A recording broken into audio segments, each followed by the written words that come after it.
This podcast is supported by listeners like you. We're grateful for your tax-deductible donation at newthoughtphilly.org or the link in the episode description. A practical prayer is a prayer that works. These discussions between Reverend Bill Marcioni and Carol Lawrence dive into the details of how it works and how to work it. Reverend Bill is a New Thought minister and the author of Practical Prayer for Real Results. Your new life begins with a new thought. Carol Lawrence is on a spiritual quest, finding the New Thought teaching after decades on the pulpit in 3 different traditional denominations. I've got some questions. Together, they're exploring the philosophy and activities that come together from many of the world's religions to create the practical spirituality that is New Thought.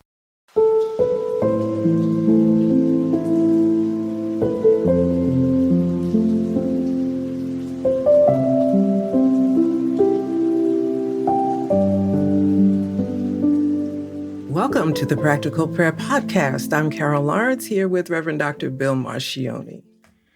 And we have a wonderful opportunity today to talk about, you're currently fascinated with my attendance at the Parliament of the World Religions a week or so back, and want to talk about the thread between all religions, which I think is awesome. Yes, and when you do that, I want you to, at some point, and I'm sure we will, put some emphasis on the prayers, that thread that goes through all religions. The prayer. Yeah.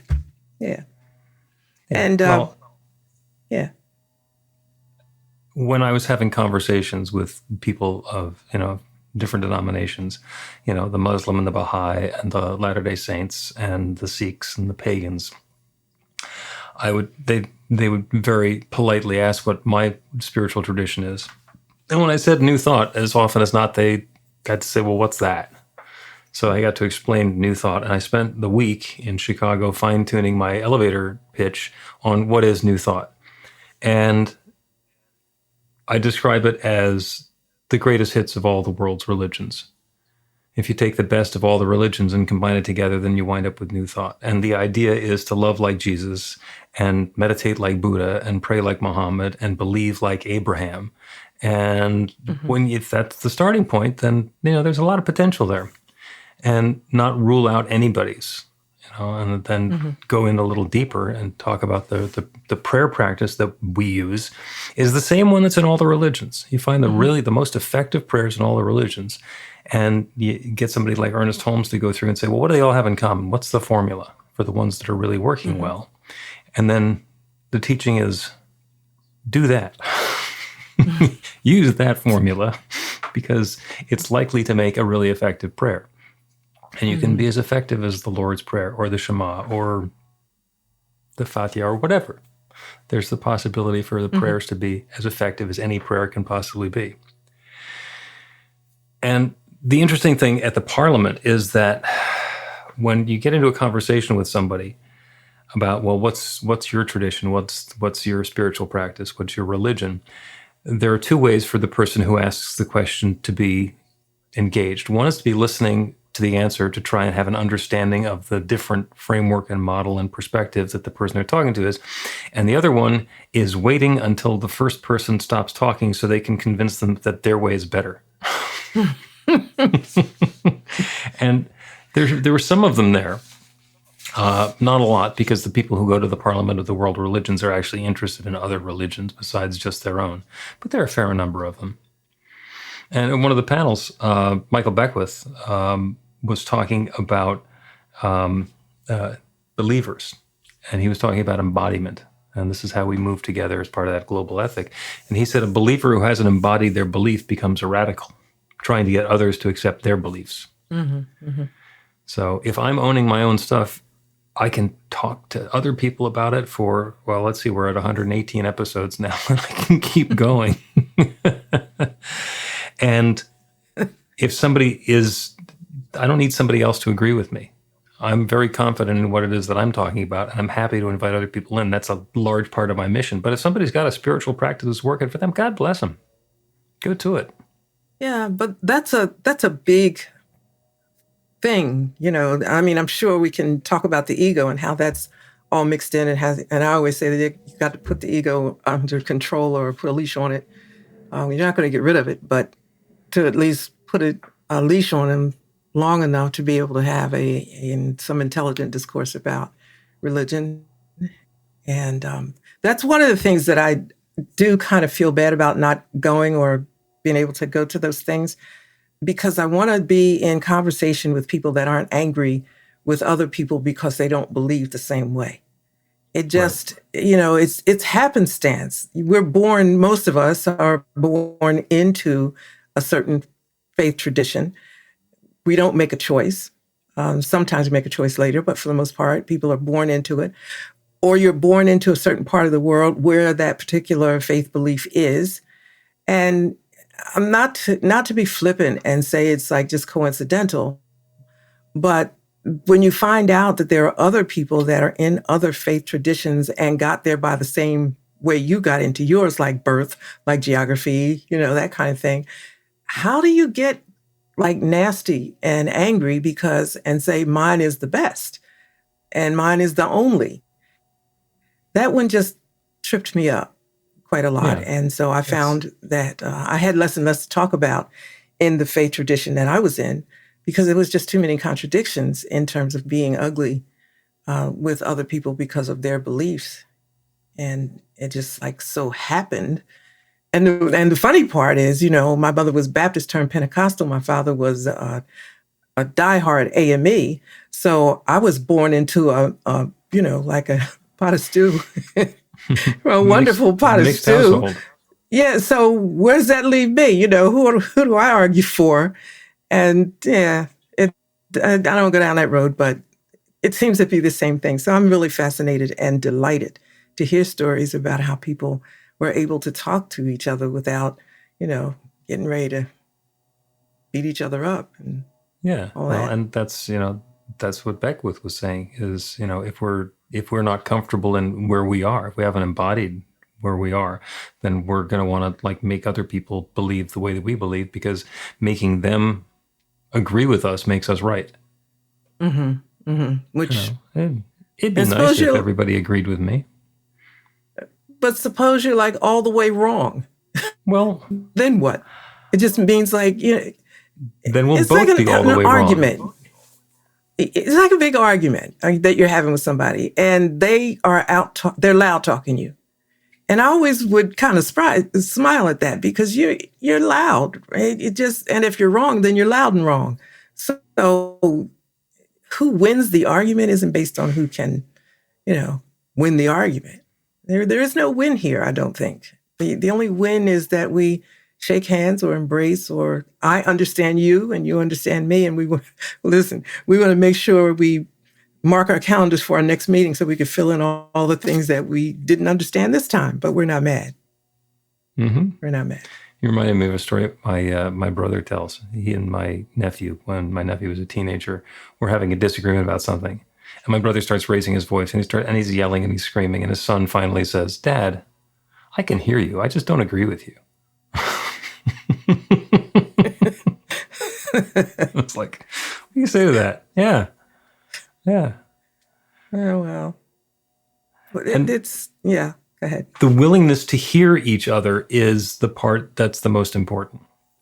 And there's a thing that they did at the Parliament, which is a global ethic, and they've been working on this for the last 30 years, which was the resumption of the modern Parliament of the world religions.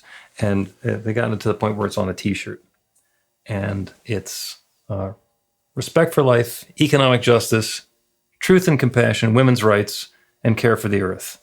And the fact that they can take their 16-page global ethic summary and put it on the back of a T-shirt is pretty amazing. Mm-hmm. And everybody can agree with those things, that those things are important. A lot of people disagree with how we're going about doing them and what that means inside of my particular family or faith tradition or country. But those are all great things to aspire to. Economic justice, truth and compassion, women's rights, care for the earth, respect for life. There's nothing bad in there. Mm-hmm. We take a term like empathy and compassion. And who's not in favor of empathy and compassion? Everybody's in favor of empathy and compassion, except when you shorthand it as woke. You can then fight with it. Short-handed as woke. Yeah. Okay. Isn't that what woke means? It means that as I'm doing something, I want to consider how it's going to land on other people, especially the people who are disadvantaged, the people who have been at the bottom of a power differential before. And is it more convenient if I'm at the top of the power differential to not have to pay attention to who's getting crushed under me? Of course. Of course it is. But that's not empathy and compassion. That's my bull in your China shop.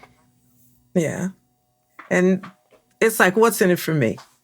Right? What is in it for me to give up my position of power and make room for you? What's in it for me?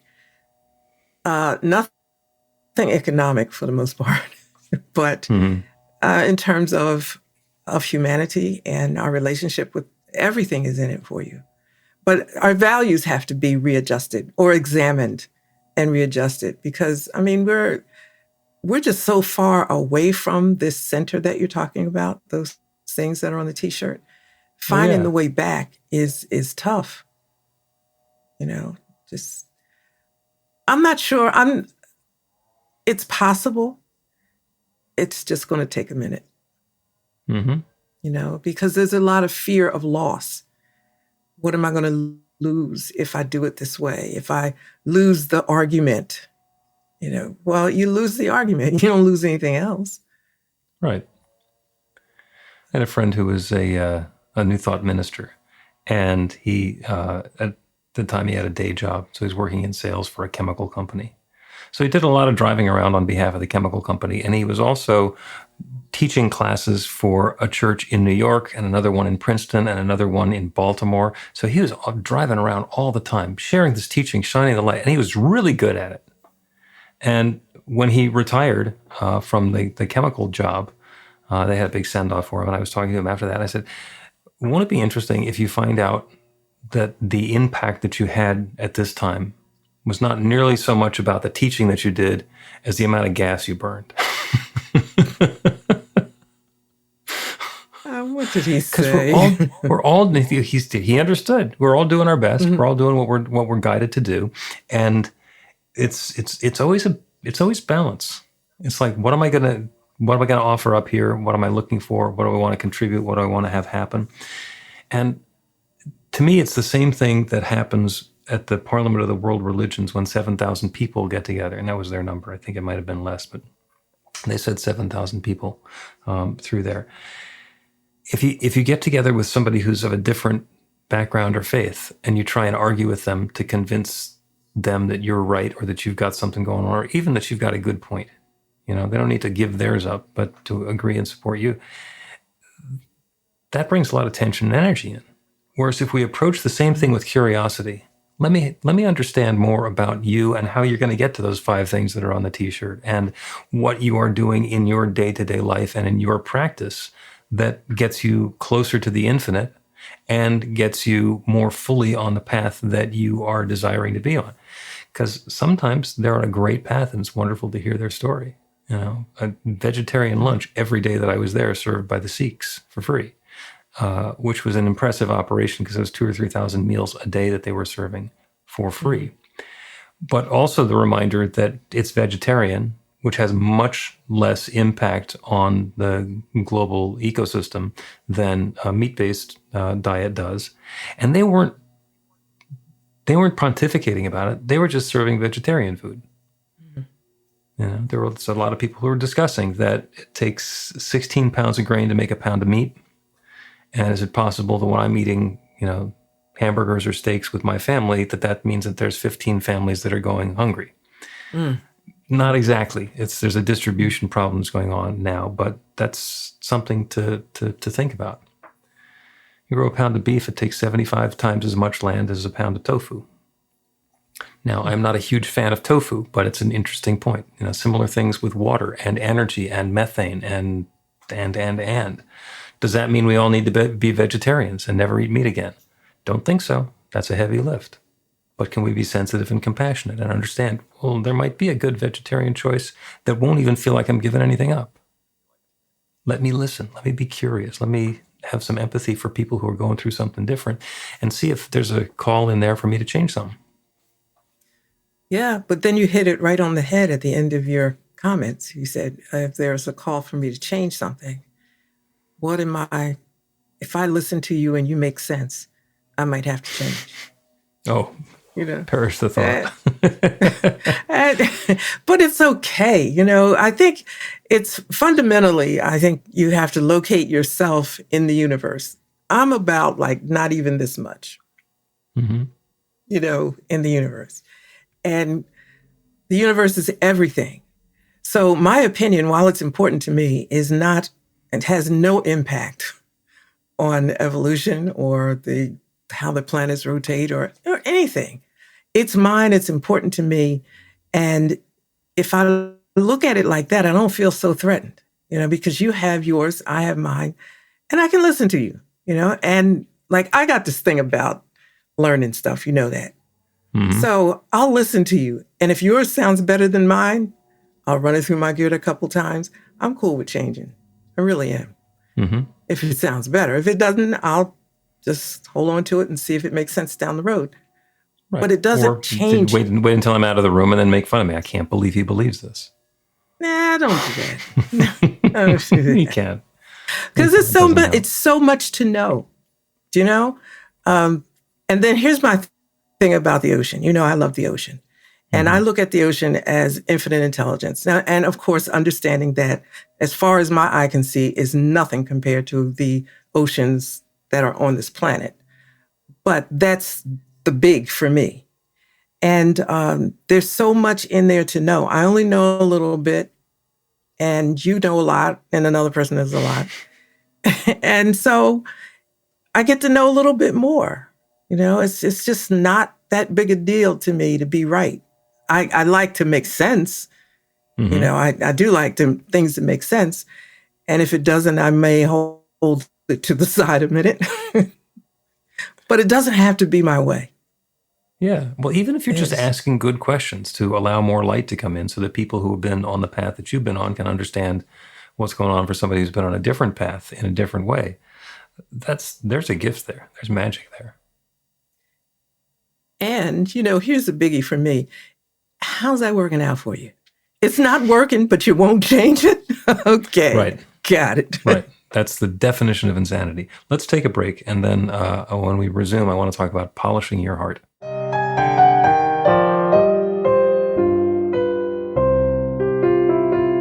It's Reverend Bill letting you know that the Practical Prayer for Real Results class is now available on demand. That's right, you can take it at your own pace, anytime you want. All of the information is at bethelight.com. That's b-the-light.com. You know where to find that stuff. The class is 5 lessons, broken down into 18 modules, and you can take them at whatever pace is comfortable for you. As you work through the process, it starts out with the theory, goes into the practice, there are experiential activities and exercises, and at the end of the program, you will wind up with an understanding of how practical prayer works, and a practical prayer for yourself that will work to create transformation in your life. And as you know, it works for everything.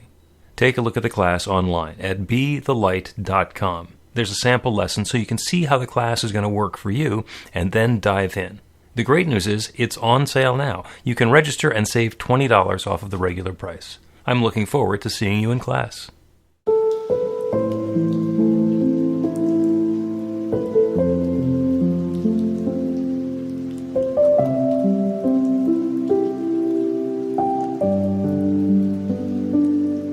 Welcome back to the Practical Prayer Podcast. I'm Carol here with Reverend Dr. Bill Marcioni. And you said we're going to talk about... Yeah, we're talking about different religions. The thread between all religions is, as I came to understand it, even just a little bit better at the Parliament of World Religions. And I was going to talk about polishing your heart. Because in my shorthand explanation of New Thought, and when I say love like Jesus, meditate like Buddha, pray like Muhammad, and believe like Abraham or Moses. I mean, the people who go in with nothing and get to believe something brand new, pretty impressive. So one of the things that I noticed about the Parliament of the World Religions is that the people who were doing presentations just love to talk. They want to take everything that's in their head, everything that they know, and share it with the audience that's there. So when there was a keynote presentation, there was somebody on the stage with a PowerPoint spitting out a whole bunch of ideas. When there was a panel, there were a whole bunch of people, and they all took turns doing that, and maybe there was time for questions and answers at the end. When there was a workshop, they would say that they're going to do something interactive, and then they would spend the entire time talking about their stuff because they wanted to make sure to cover everything. So I went to a workshop on Muslim prayer practice, and because this is serious, the bell rings in the tower first thing in the morning, and everybody gets up. That's the call to prayer, and you do your first prayer. And then there's 4 more times that it happens every day. And the woman who was doing the workshop, which wound up being much more of a presentation than an interactive workshop, because we did not do a ritual hand or foot washing, and we didn't roll out any mats or bow down in any particular direction. We heard about it from her perspective and what she had going on. And her commitment was delightful. And she told the story about when she was a young adult, she didn't have a practice, and she decided that she wanted to get back into doing her practice. And she followed her willingness and her resistance. She decided, I want to do the prayers every day. And the first day she overslept. Right through the first thing in the morning call to prayer. And the second day, she did the same thing. She was up when she heard it, but she just said, I don't want to, and she went back to sleep. And she did a prayer. She set the intention that if this is my practice to do, then I'm going to be available to it. And the next morning, 15 minutes before the call to prayer, she was wide awake. There was no chance for her to go back to sleep. It's like, okay, thank you, God. This is mine to do. And she went and did that. And has been doing it richly ever since. And she's the one who said that her prayer practice was like polishing her heart 5 times a day. And I love that idea, to be able to do that individually, to be able to do that in community, to have a group that's all doing prayer at the same time and all doing the same sorts of prayer at the same time is really powerful. Mm-hmm. Where 2 or more are gathered in my name, there's great power. And when there's a whole community that's doing the same thing, there is great power. So being able to tap into that is wonderful. Is wonderful. I didn't go to any more sessions to have somebody talk at me for an hour about what their prayer practice was.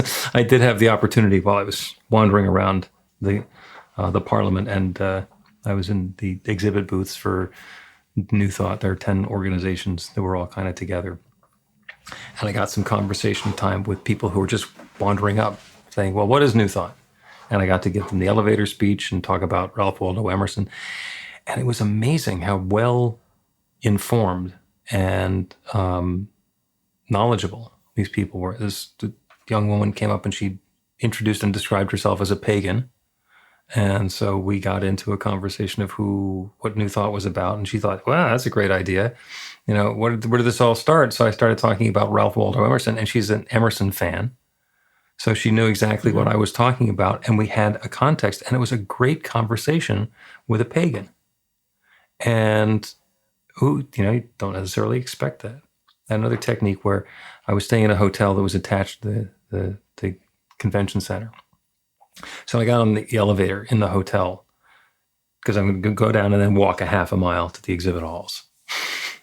If there was somebody in the elevator with me who had their Parliament credential on, I just struck up a conversation with them because I knew, well, we got 25 minutes of walking.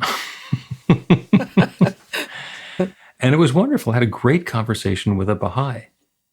And that's one of the religions that I don't know that much about. So it was wonderful to talk to somebody who's in the tradition and understands the difference between what the religion says up at the top and the way that she's living it in her real world and honoring the traditions, but not necessarily agreeing with everything. It's like talking to a Catholic. The Catholic Church has some pretty serious rules about everything, but there are also a lot of Catholics who are able to be devout Catholics and love what they're doing and live by the teaching and the philosophy and the doctrine and not follow all the rules. Mm-hmm. I went to the free lunch served by the Sikhs on the last day, and I sat down next to a guy, and I said, what tradition are you with? He says, the Roman Catholic Church. And I said, oh, the one true religion. I've heard of you guys. Did he laugh? He did. Did he? Oh, yeah. He had a Okay. great sense of humor. Well, and this was the Catholic guy who went to the Parliament of the World Religions. So he's not pretending that there's one true religion and nothing else exists. He was all about finding out gotcha. how to reach out and connect. I mean, that's actually his job. He's based in New York City, and his job is to be involved in the cross connection between the different religions. And he came up with a brilliant and not particularly surprising idea. There was an epiphany for him. He says, I think we got to do it through the mystics. Because the mystics in every tradition are all saying the same thing. It's the people who built religions out of them that have different ideas. To which I thought, amen, brother. And this is a great time for the Catholics to notice that.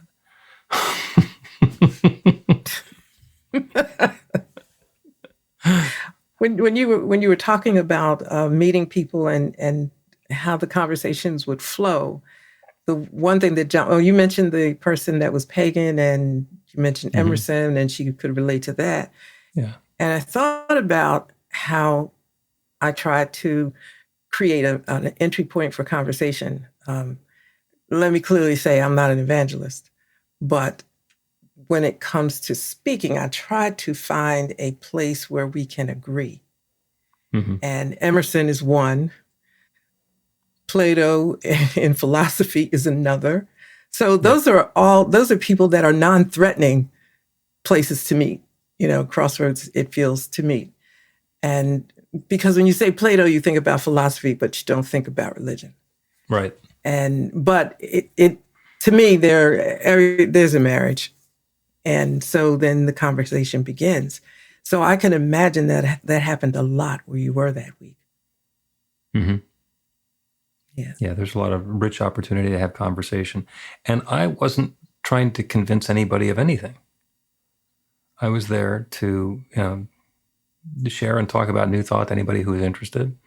And especially the people who are in the different New Thought organizations, because I'm all about cross-connecting the people at Unity with the people at Agape, with the people at Centers for Spiritual Living, with the people at Divine Science, et cetera, et cetera, et cetera. And the leaders and a lot of the people who are active in those denominations or sections of New Thought were there. And it was wonderful to just be able to spend time together with them in a relatively unstructured framework. When they're at their exhibit booth, we set it up so that all the booths were open to each other. And so we had a chance to just kind of wander around and cross-connect. And to me, that's wonderful. And if we can get somebody who's part of Unity to understand, the Affiliated New Thought Network is a place where people from all over New Thought can get together, then that's a win.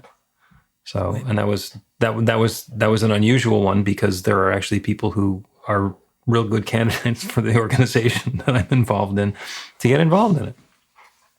Same thing with the International New Thought Alliance. There are groups that are bringing different people together, and the more we can do that, the better.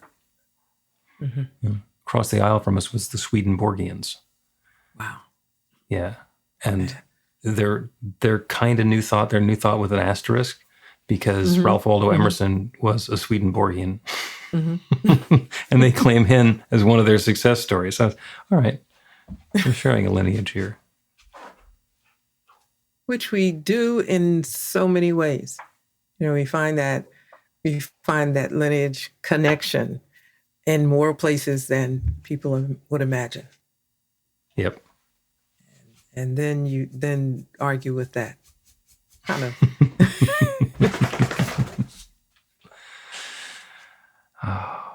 There was a wonderful presentation. I thought it was like 3 minutes long. It turned out it was about 8 or 9 minutes. It was a keynote that Marianne Williamson did. And one of the points that she made is that religion is radical. That once we have a religion, we can become radical, and we can bring these ideas, the 5 ideas of the global ethic, into our world through our religion, and be passionate and radical about it. And really cool idea. And she says, don't worry about the people who are going to be trying to beat you up, because they're going to beat people. She says, if you think it's bad in religion, try going into politics. Yeah, I was reading about her. She was going to run for president at one point. Yeah, she was running for the nomination last time around. Didn't end the way that she wanted it to. Let's do another break, and then we will do a prayer. based on our awareness, understanding, and commitment to the best ideas of all the religions.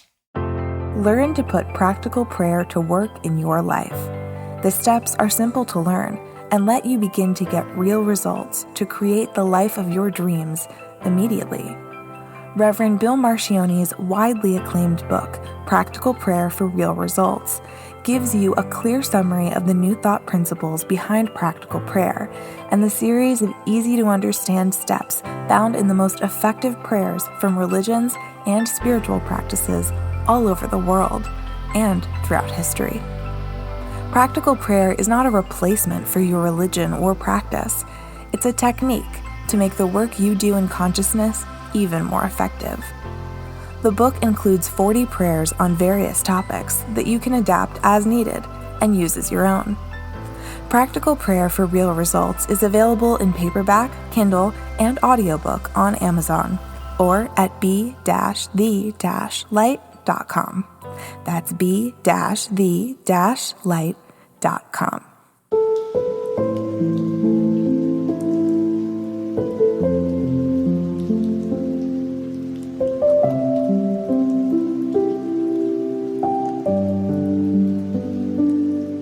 Welcome back to the Practical Prayer Podcast. I'm Carol, here with Reverend Dr. Bill Marcioni. And we've been having a wonderful conversation about the thread between all the religions of the world. And we have so much in common. And what we have in common is belief. We believe that there's something bigger going on. And that, by the way, includes atheists. Because to be an atheist, you have to have a framework for what it's not. And even that is a framework. Mm-hmm. Mm-hmm. So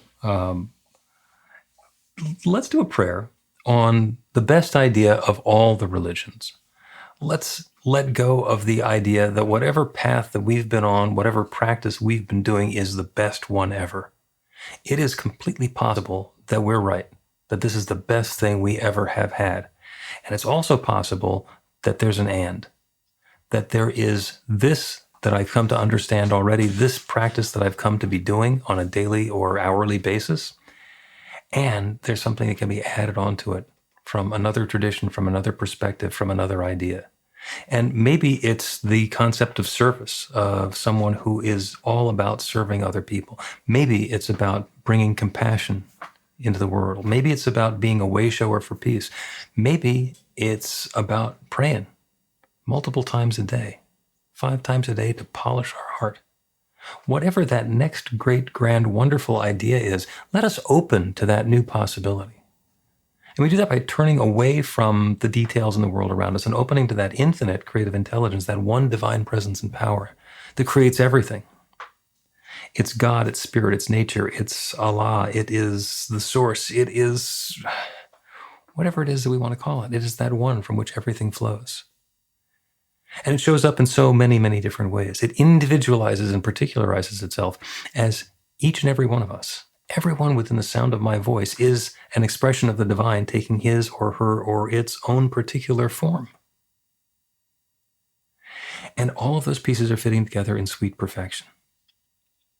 God doesn't do any second-rate work. So if there's something that's showing up that looks different than what I'm used to, instead of saying there's something wrong with it, there's the possibility that there's something to be offered by that. Maybe I can take this new idea and incorporate it into what's true of me and allow my awareness of love to rise, to allow the light that I'm shining to brighten, to allow the way that I'm engaging in the world to be uplifted.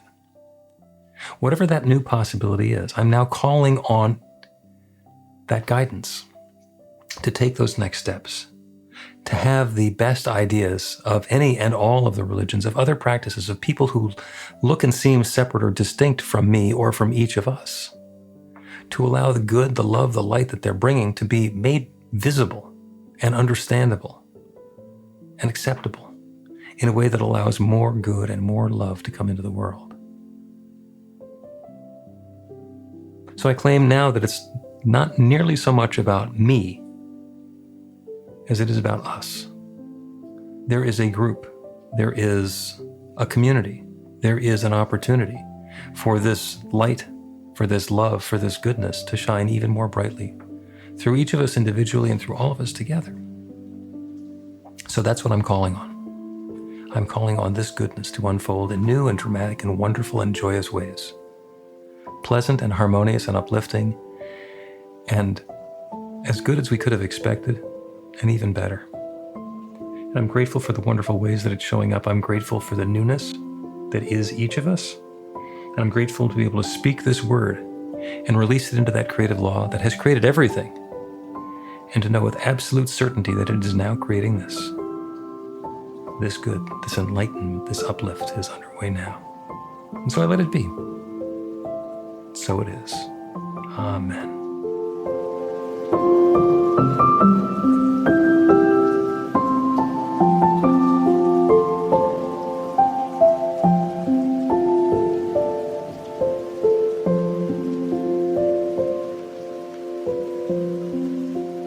The Practical Prayer Podcast with Reverend Bill Marcioni and Carol Lawrence is a production of BeTheLight.com. be-the-light.com. Where you can find more information about practical prayer for real results. Our theme is by Music of Wisdom. You can learn about the spiritual community of New Thought Philadelphia with daily guided meditations, Weekly celebrations of spirit, and Reverend Bill's classes in practical spirituality at newthoughtphilly.org.